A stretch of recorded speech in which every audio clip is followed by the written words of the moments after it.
Hi, I am Blake Cooper, and this is Mike Surjak, and we are going to be showing you how to help with self-myofascial release, which is basically improving your tissue quality.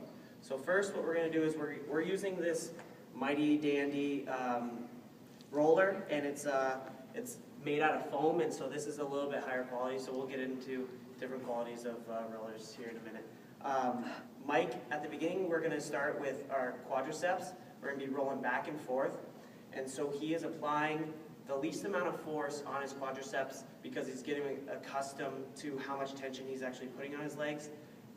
This is going to pay off later down the road. More and more you get used to actually rolling out your body and different muscles. And so what he's doing right now is he's just rolling back, getting the baseline of his quadriceps, and once he does that for a certain amount of time and he's not really reaping any more benefits, he can cross over a leg and just apply all of his weight onto just one quad. And so that's actually applying more tension and more force onto his leg, trying to break up whatever in there that he's trying to accomplish. And so then once he does that on one leg, then he'll flip over and do the same on the other leg. And so you can do this for however long that you think is fit. And so that's based on the person to person. So that a good thing with the quadriceps is that you can actually roll on to the side. So if you rotate your torso like Mike is about to do, you can get different parts of your quadricep. You can get the outside, so the vastus lateralis, and then you can go on the inside and actually get the vastus medialis and the gracilis. And so it's just a big part of the quadriceps, and you're accomplishing a lot with just one single movement. And then, so you're going to go from the quadriceps, and then you're going to go into the hip flexors. And so that's basically the lower part of your torso in the hip area. And so you can only do one side at a time using the roller. And so he's actually applying all of his weight right now. He's crossing one leg over. So he's getting a lot of the weight, and he's really breaking into that because it's a very tender area right there. There's not too much muscle in there, but he's getting the higher part of the hip as well as the higher part of the quadricep. And so then he'll do one side, and then he'll do the other side as well, just isolating each side. So once he does that for a certain amount of time, we're going to have him flip over, and we're going to do the hamstrings.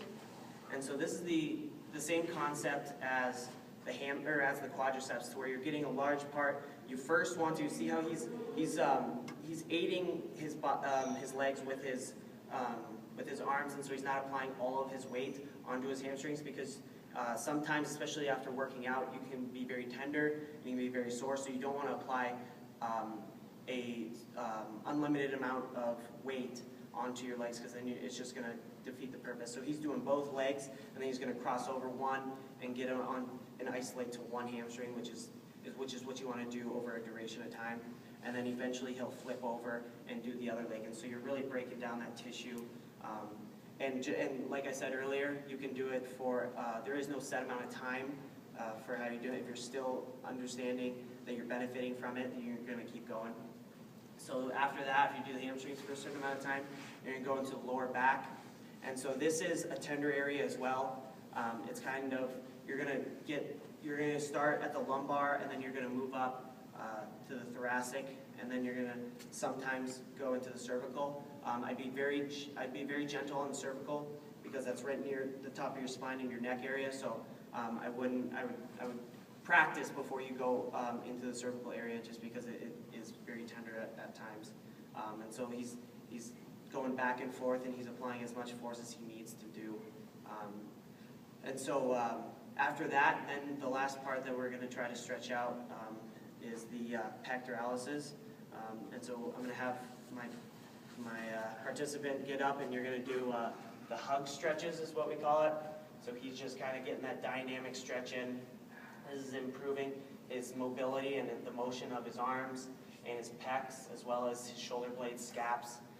And so this is another great exercise for you to improve the self-myofascial release and tissue quality.